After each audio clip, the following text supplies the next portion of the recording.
heartbreaker of a loss, game one from TheOne on a battleground where they should have been able to bring the team fight, hopefully, versus Gen.G. Just didn't quite work out for them there. It did not. They actually started off pretty well, getting that first blood, showing that killer instinct, and they attempted the same thing. Just they were a little slower, and so many times Tis shut them down. Kyocha, his quick reactions, able to dodge, getting himself caught out. Gen.G were just on top of playing against this TheOne style. Yeah, they even had that defensive setup at level 1 where they expected the rotation. That's why they had Sake and Reset up on the top, so that if that fails, you could see the jet propulsion into multiple kills there on the Li Ming.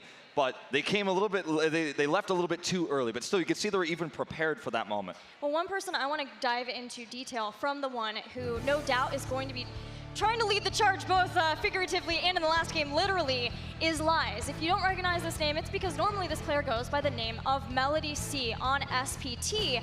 And Tetcher, Lies has been a force in China since pretty much the very beginning of Heroes of the Storm. He was on Zero Panda, SPT, and now trying to bring the experience to this roster. Flex player, innovator, ideas guy, strategy guy. He is so incredible at everything. Like you said, the only one here with experience on a BlizzCon stage. Lies is incredible, and he's brought a lot of flexibility to this team. Once again, I mentioned, him being able to play the Tyrell is not something, this kind of composition would not work with TheOne's usual lineup. They're able to go a little bit out of their usual style because of this. Right, but is there a point of too much flexibility, Skimmy? Do you feel like maybe, you know, with only a couple of weeks working with Lies prior to this event, yeah, they've had some time between the two stages. Maybe this is a little too far and they should stick to what has worked for them in the group stage? I mean, it always really sort of like connects with me back at my time in university, right? Where you're cramming for that final exam. You're like, oh no, Gen.G, it's like my 50% final. I need to really cram, need to learn this composition. Can we make it work? And you just saw a lot of hesitation right there. And maybe it comes down to lack of preparation or just maybe some stage fright, right? You're here on a BlizzCon stage. As Tetcher's already pointed out, this is a massive, massive feat for the Chinese region. Yeah. You're maybe a little bit scared, but also the stage fright of knowing that you are up against Gen.G. We saw the handshake there. I mean, we joke about it, but there's obviously a part of me that goes, what do we see going into game number 2? Because they're an aggressive team. We want to see that aggression. Yeah, they're scary.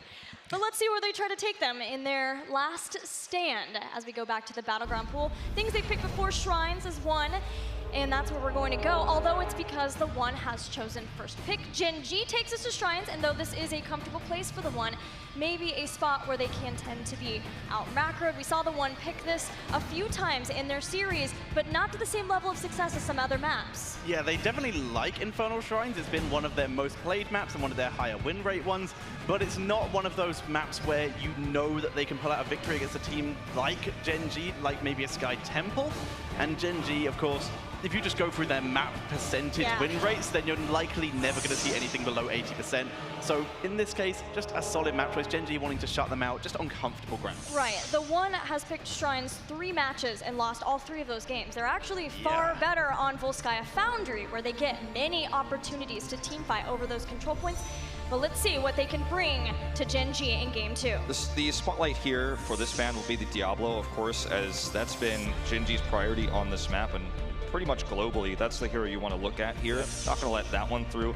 Maiev removed away now. Let's see where TheOne takes us, because we've seen all sorts of different heroes from them in that tank role, but you don't really want to prioritize that in first pick slot. I think you go back to the Tyrande pick, you go back to safety and flexibility with, again, this is EJZ's best hero, so why not continue to run that, flex around that, respond to what Gen.G is doing with that Chinese flair, right, with something aggressive. What's interesting for me is the fact that Kerrigan got let through the draft, and speaking Let's go! If Kerrigan's available, you're going to pick it up. I mean, in the past, TheOne have always gone for that Garrosh, but the fact is, by banning out that Diablo, you're saying that we are we're far more scared of that, with the collision, the setup potential. Kerrigan, we don't think that you're mechanically gifted enough. Based on the hesitation that you've shown so far, we feel like you can have that Kerrigan. Tyrande immediately stolen away here by Gen.G. Now this does allow TheOne to pick up the Decade Cain, by far their most picked hero this phase, if they do want to react to that. But Decade Cain plus Kerrigan can be a very interesting matchup because you can struggle to follow her. But ZJZ does like pretty good. Yeah, and his Lornados are like set to kill, right? Bring him right in with the Kerrigan, bring him in a little farther with the Lornado maybe. That could be the play. Yeah, there's a lot of different ways you can set up these combos for the Kerrigan. We saw Heroes Hearth play this against Tempest in the group stage. We are going to see now 2 great heroes to set this up. You've got the jet propulsion, you have roots, slows, stay a while and listen, also very good at setting this up. So this feels like a Kerrigan composition, right? But it's picked so early. This ban and then the next 2 picks for Gen.G are going to tell us what they think about the responses to Kerrigan, because we haven't seen a Kerrigan pick this early in draft yet.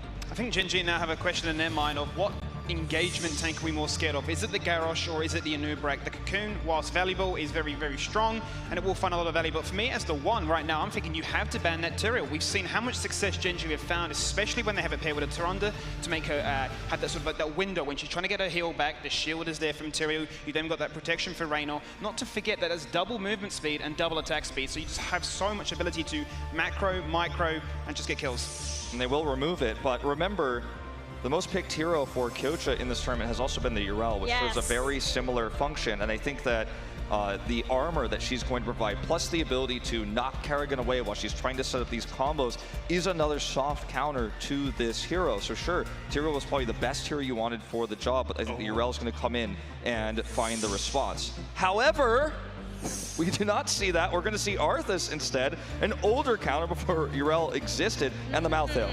Are these drafts reversed? Because this is exactly the one style draft coming in from Gen.G here. Bringing out the Arthas, exactly what the one used to take out Tempest on Sky Temple. And of course, that attack speed slow versus Kerrigan is fantastic. Malthael against what is going to almost certainly be a triple melee lineup is going to have a good time. Yes! The Muradin coming in as their tank, but Jaina for burst follow-up, and against Arthas too. I was like, gimme Jaina, you gotta pick Jaina, you gotta go Jaina. Jaina and Kerrigan, that's the old school, that's what you want, and now you get slows versus Arthas slows versus Malthael trying to keep them off. Oh, this is looking good for the one. It feels very North American in a lot of ways. A little bit. And you have the Muradin's only the odd man out of this composition, but it's the comfort pick for their tank player Hey. So it all works out in terms of comfortableness. So I do like this composition a lot. Now this pick here for Gen.G, the Hammer, is the final test. Like, can you, against this composition, win with Hammer? If you can, like, Hammer's probably the most broken hero in the game. Like, I mean, I don't know how to overstate it even further, because this is the immobile hero that's slow, that pushes. You've got every CC you can imagine, plus the burst damage on the side of the one. Like, how does Gen.G win with this is the question everyone wants to ask, but it's Gen.G. I think they're going to do it. You have an excellent point here. With Hammer being so immobile, you have siege tactics. Once again, that is cancelled once you unsiege now due to a recent nerf. And you have no cleanse other than Celestial Attunement, but you look at on the other side, there's Deckard Cain, there's Jaina, there's all these abilities that can try and lock down Hammer. If Gen.G can protect Hammer against this composition, like you said, then I have serious fears for everyone in this tournament. But it's what I was talking about, though, Gilly, before, is we're talking confidence. This is Gen.G, and they say we are a better team than you. Yes, Sergeant Hammer is that flex pick in that final spot, and maybe you're looking at this and going, why? I mean, maybe any other team would be thinking that's a draft that you're not going to win. But they're showing that, look, based on your performance in game number 1, with the most aggressive composition on your map, your choice, your style, you weren't able to execute. So we're just going to play Sergeant Hammer. We don't need to show anything more. We don't think you're a competition. Let's get the 2-0. It really is a call-out, because when they've played Hammer, Kerrigan's been banned. And most of the times, they've had Tyrael. That is how bold this pick is from Gen.G. But skill level-wise, this is the current world champion. So can the one with everything you would ever want, including a Kerrigan getting hyphy on Infernal Shrines, get a win off of Gen.G here? We're gonna find out. I mean, I've gotta be a little bit biased, of course, but oh, it's back. This is gonna be such a rough matchup. Once again, you're still running triple melee into Arthas, which is already pretty scary. I do have concerns. I mean, I think that for me, you could talk about the confidence, you could talk about the ability that we've seen them to run Hammer so much, but if the one can't do it with this, then like the better team moved on, right? I mean, let's be real. Let's be real, and let's do it. The one bringing Kerrigan to Gen.G. Can the Queen of Blades be the key to taking down our current HGC champions? Wolf would probably just like to say no. I'm going to say I believe in the one as we're getting ready for game number 2. I'm hoping for a closer series, or rather a closer game here than we saw in game number 1 with the compositions. In game 1, we saw Gen.G get everything they wanted, and they had their first pick Hanzo, everything you'd expect for them. So it felt like it was a bad draft for the one. not stylistically, but for Gen.G's strengths. They played into those. Whereas in this case, sure, you could make that same argument for the hammer pick, but it's not as blatant. You kind of have a counter to what Gen.G is running. Speaking of that, we're going to introduce Sake on the Tyrande, Kyocha on Malthael, Rich on Sergeant Hammer, Reset on the Raynor, and finally Tist on Arthas. And on the right-hand side, fighting for the life of China in this tournament, ZJZ on the Deckard Cain. Meng is bringing out the Kerrigan. Hugo is on the Blaze. Hehe is on the Muradin. And Lies is playing the Jaina. They are the one. I mean, this is the most blatant. I have a composition that can be absolutely smashed and annihilated by yours. I've taken every risk. Every single risk in the game with this final hammer pick. I'm running a Raynor, and I still think that I'm that much better than you that I can win. Yeah. I mean, we're gonna see some of the best hammer play the world has ever seen, you know, since Heroes of the Storm has been released in this game, if Gen.G can pull this off. So if you're a hammer main, check this one out. And of course, it couldn't be anyone other than Rich to show us this. As for now, they're just doing the standard 4-man rotation, keeping XP up on all lanes, as Malthael heads up to top lane to solo lane against Hugo. He's going to catch most of the XP, losing a single minion. Not so bad at all. They're just controlling vision here. They're able to identify that everyone in the one is mid now, so Rich heads bottom, right? And it's this constant call out coming from Kyocha. Kyocha says, okay, look, Hugo's come down, so be careful. Look at the positioning of Tist, blocking that rotation. No one can get onto where Rich is standing at the moment in these rotations. You see, Hey comes in for an aggressive stun here. There's the flank for Lies, but there's just too much sustain here. Sake was ahead of the grind, or ahead of the curve, excuse me, here. And I mean, that's it right there. Yeah. You've baited a rotation, you've hidden, Sake is hiding in that vent right there, and you just catch the dodgeball. And the one is out. We see Meng backing up. They're not going to get themselves caught out of position here. But like you said, that was a solid kill, focusing on to Jaina, but stopping Muradin's Dwarf Toss early, and then just keeping him in that Frozen Wastes, keeping comfortable, and making sure that there was no escape. And First Blood is picked up by Gen.G. Just another defensive engagement. This is the identity of this team now. I mean, it's changed so much since the beginning of MVP Black, where you had such an aggressive team, a dive-focused team. Now, it's just about slow, calculated play. Hey goes in for the engage. Again, they want reset here, but it's a bit sloppy, and they're going to get punished. Hey, he's caught now. He's slowed. Will he be able to get away? He's rooted. He's backing up, keeping himself alive for the moment, but Tist is trying to move in. He gets stunned by Kerrigan, but it's more of an escape than anything. Already Deckard gone, and with no healing, Hehe having to use the Dwarf Toss out route on Lies, and that is a triple kill by Gen.G at 2:20. I just want to point out that we're talking about a Malthael comp here. Imagine our Yrel in this situation, something more tanky would be even scarier. I mean, we're dealing with Gen.G having this squishy lineup against so much burst. But it goes back to what you were saying in the last series, Tetcher, is just the inability to commit, to go, to be coordinated. They're running these compositions that have to be so on point. Everyone has to be so good in communication to make these picks happen. They're slow. Hehe's coming in too early. He's getting found. He's getting picked off. And Gen.G just has ultimate control over this game at the moment. And Wolf, I am very scared looking at some of these talents. Full quest Arthas with that Frozen Waste, the upgraded Frozen Tempest damage, as we see once again the one trying to dive in. This time they're able to execute, but Lies, where's he gonna go? What's he gonna do? He's gonna get some potions and try to turn this round. Okay, Tist here to try to buy some time. The root goes down. They're on the cannon towers, they've got the minions, but the bigger picture here is, yes, they got a kill, but they're losing experience. Look at the bot lane. There's a push going on down there. Look at the shrine. Gen.G has control over the map, so yes, they get a kill, but it's the worst timing ever. Again. Quick Celestial Attunement to block. The root did not land, and Arthas is pulling away. The one are chasing. They're trying to finish him off, and Tist gets away. Maybe no. They put him back in with the Kerrigan, and they're going for Raynor for a second time. But Tyrande with a 3-man stun. Oh, this is not looking good for the members of Gen.G, though. They're not able to do enough damage. Black Harvest, Malthael. He's healing. He's healing. He's tanking it. He's tanking it. He's pulled in again. Kerrigan gets the kill. And now Rich is on the run. Rich wants the kill, but he's surrounded. He's body blocked. The knockback onto Hugo, and Rich kills off Hugo. The mines getting the double. The mines will activate here as well. Rich invincible on this hammer. He's going to clean him up. Sake, no fear. Root coming in. ZJZ able to escape. Finally, Meg goes down. ZJZ's got nowhere to go. And that is going to be him taken out by the towers. Most likely, no. Kyocha will even get a few more Black Harvest stacks. And that is bad news for the One. This is a full wipe here. Everyone has died on the side of the One. No one comes out alive.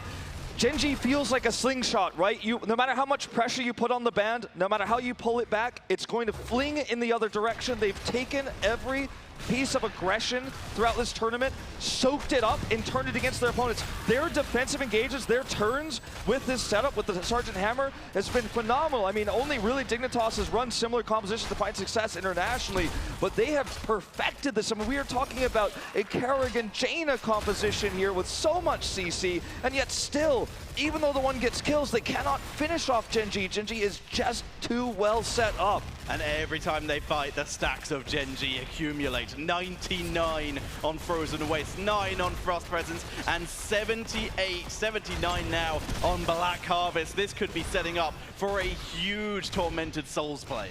It certainly could be massive. The One give up the objective. They're trying to soak. They invade the blue side camp, but now he does get caught. Very, very low. Lunar Flare on the knife's edge, just barely does not catch him. They're pulling back here. The One trying to stop us getting caught out. They're going to try and make a wraparound play, but Gen.G so ready. They found Rich, but he's already out. He dodges it easily. Rich, best hammer in the world here, but here comes the Roots. They're going to get a kill on Sake here. Could there be more? Meng dropping low. The shield not enough, but he drops Rich low and takes him out. Reset, almost caught in the blizzard, but finished off with the Storm Bolt. Okay, they're right. They want more though. Kyocha, he's got the sustain. He wants to fight. Nice jump out from Hehe. The Root connects. But now it's time to escape here. Still, small victories for Gen.G because the Punisher was still pushing. The One gets kills, but they lose the map. The One actually finally traded. Oh, that's right. Turns the kill. And that's a kill. Rights for the kill. A Last Rights build with Black Harvest. Very unique style coming in from Kyocha here, giving himself big team fight damage, along with a lovely blow-up potential. He actually becomes a tank as well in some of these fights because of his self-healing. You know, he doesn't have a large health pool, but when the targets are actually the backline, the DPSs, as we've been seeing here, the support, they're looking for Sake's Tyrande, he actually does start to stack up a ton of damage in these fights while healing himself, becomes a big threat, grabs that kill solo on the Muradin. Gen.G 12 kills to 7. It's a close game in terms of the kill line, but if you look at the experience, look at the structures, you're worried for the One. Yes, we are, but they now have their level 10s. We talked about the Lornado earlier. It's now locked in.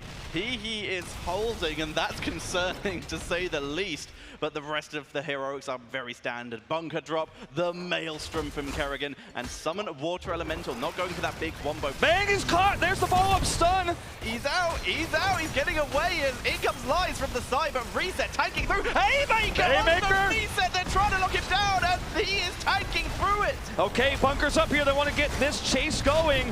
Tist healing through though. Rich, too much damage. Combo does not connect. Now they're going to look for the dive. Reset's got enough health. He wants to go deep. They've got the minion wave. The One safely retreats, though, not willing to contest. 2-0 in kills. The One trying for the engage, but Gen.G tanking through it. The Haymaker, not enough. They didn't have the follow-up to finish off Reset. And this Arthas pick has just worked so well for them. The slows, the ability to root, prevent escapes. It just feels like the One is walking into a Venus flytrap. There's just always setups for Gen.G. Again, you feel like this is the counter, this is the CC, but every time you see that juicy target, you find yourself caught in a trap, unable to escape. Gen.G is winning up on these trades every single time. Now doubling the kills of the One, they've got the talent tier advantage. It feels like a victory. It's just simply not in sight here for the Chinese team. And again, to reiterate, every single time the stacks get better for Gen.G. 2 stacks on Last Rights. Black Harvest is approaching completion. Frozen Waste is already done on Arthas. Yeah. You can see Rich with no fear here. You know, he knows they can just self-cleanse and get out. Pushes the envelope. They get the healing well in mid, so no healing wells left on the map. That makes it so much more difficult to contest shrines in a longer fight. even with someone like Deckard Cain, having that extra sustain is so useful, and they're just simply not going to have it. Blaiz steps forward here, gets rooted. They want the damage, reset.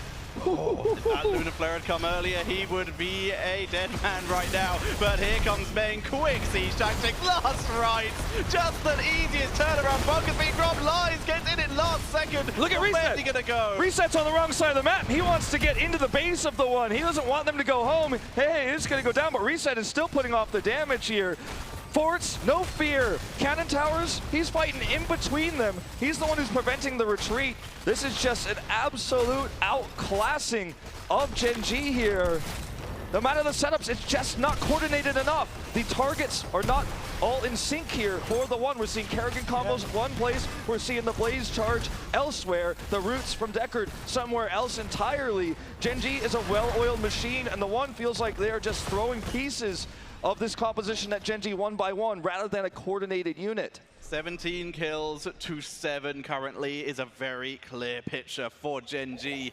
The one, though, they're still going to move across the map. They know they're behind. They know they need experience. A quick rush down to bot lane. They're going to try and push in, clear the minion waves a little bit to grab a quick bunch of experience, and then they need to get back and defend. Coach is grabbing that top lane of experience. He's pushing towards 6T, but everyone else is moving forward. This is a Sergeant Hammer composition, and Malthael doesn't offer that much in terms of pushing power, so this is actually totally worth it to just 4v5 here when you have this massive advantage.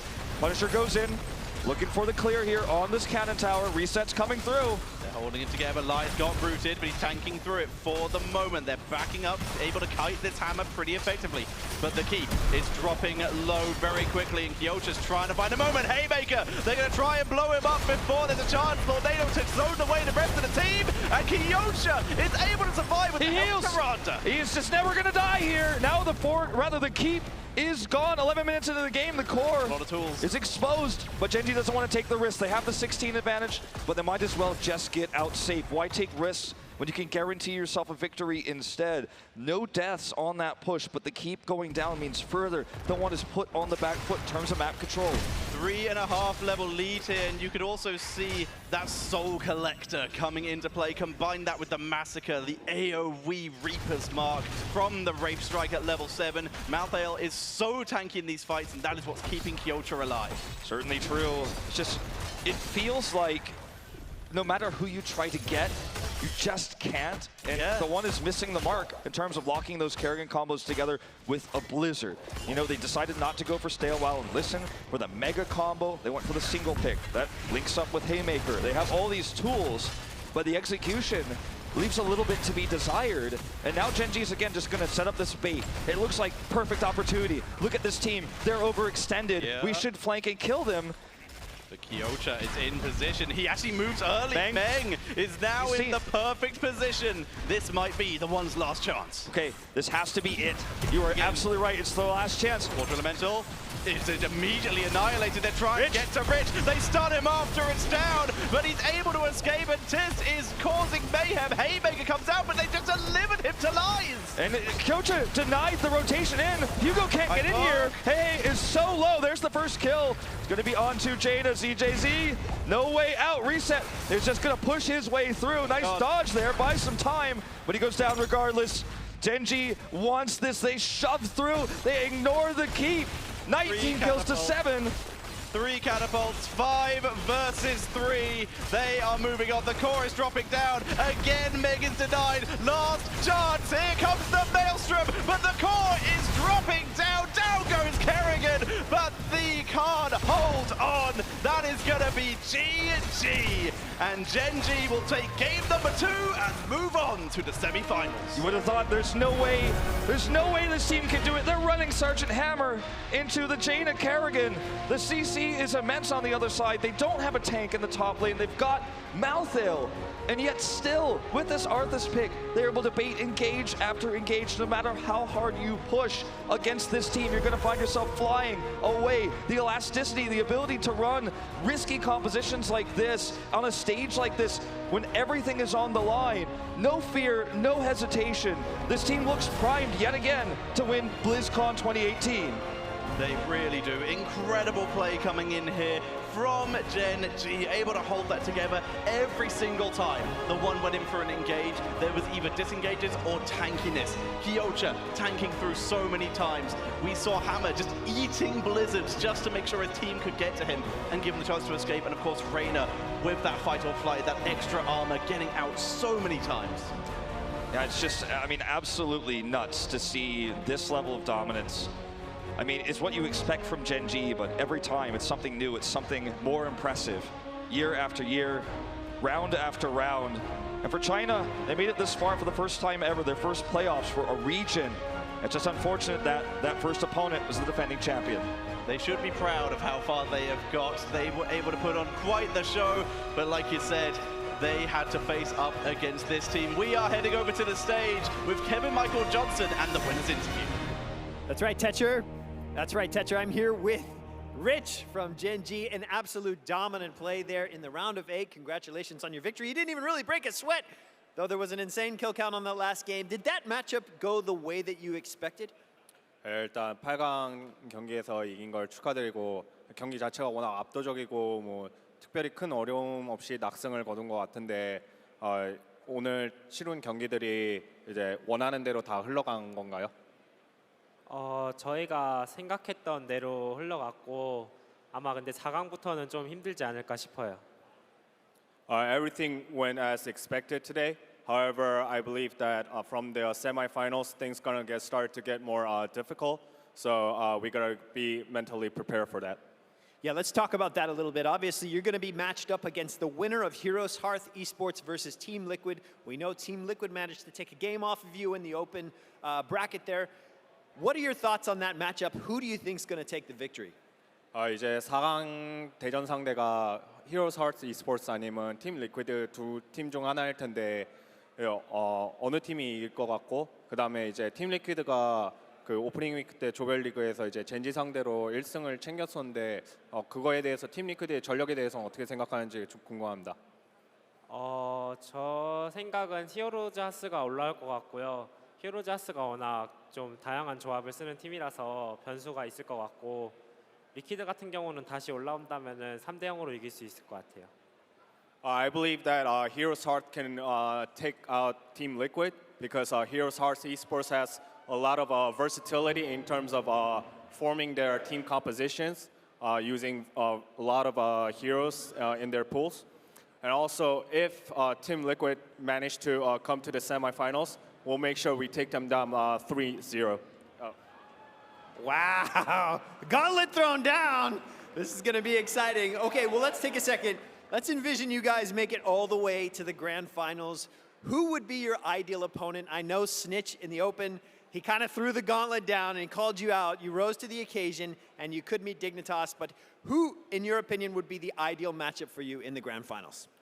좀 더 한 발짝 나아서 생각했을 때 이제 만약에 결승에 올라갔을 경우 젠지가 제일 이상적인 결승 상대로 생각하는 팀이 어딘지 이제 오프닝 위크 때 이제 디그니타스의 스니치 선수가 젠지 팀을 이제 불러냈거든요. 나와서 결승에서 한번 붙자 이런 식으로.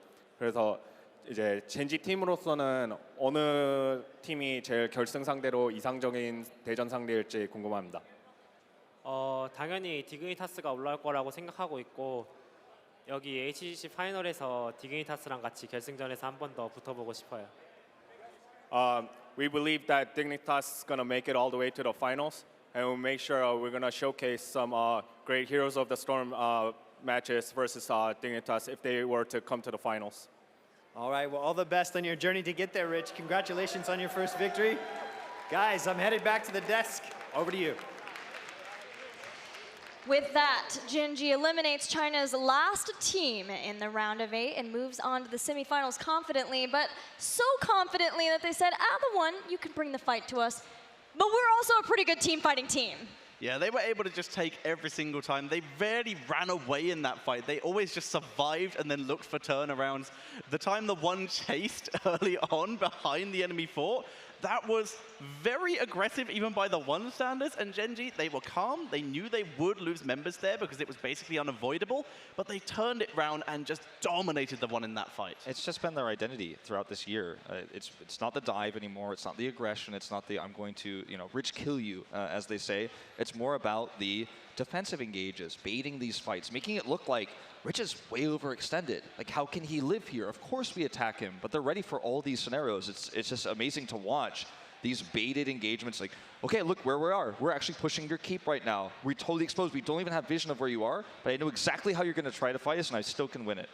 Skimmy, maybe hard to tell at times if Gen.G is at their peak performance. They did lose a game to Team Liquid in the group stage, and here they were facing the 4th team out of Group B. Do you feel like this is a Gen.G that can confidently make it through the next round and get to the grand finals? I'd say so. I don't think there's any doubt in our minds so far that this is a team that is so prestigious. They have so much, so many wins under their belt for this year. So by having a small blip on the map to start off opening week is no reason to get really angsty or anything amongst that sort of realm. But I think what we saw there was just a demonstration once again of just pure mechanics, the ability to jump in and jump out, and everybody be like dancing around like 10 to 20% health. Kyocha having the idea of, once again, I know where these guys are going to come from. Hugo trying to get that flank in with the Kerrigan. That's not going to happen. There's the 4v4. We're going to win on that facet. So I think you look at this one and you say for Gen.G, this is a nice way for them to take a break, get ready for the next match, and start off on a good streak. Yeah, definitely. It was less Rich kill you, more Kyocha kill you, if where he was at, or even Reset kill you as the frontlining Rainer. Thank you guys so much. That does it for our first match, but don't go anywhere, because after the break, the match you've been waiting for, Heroes Hearth Esports versus Team Liquid. Stay tuned.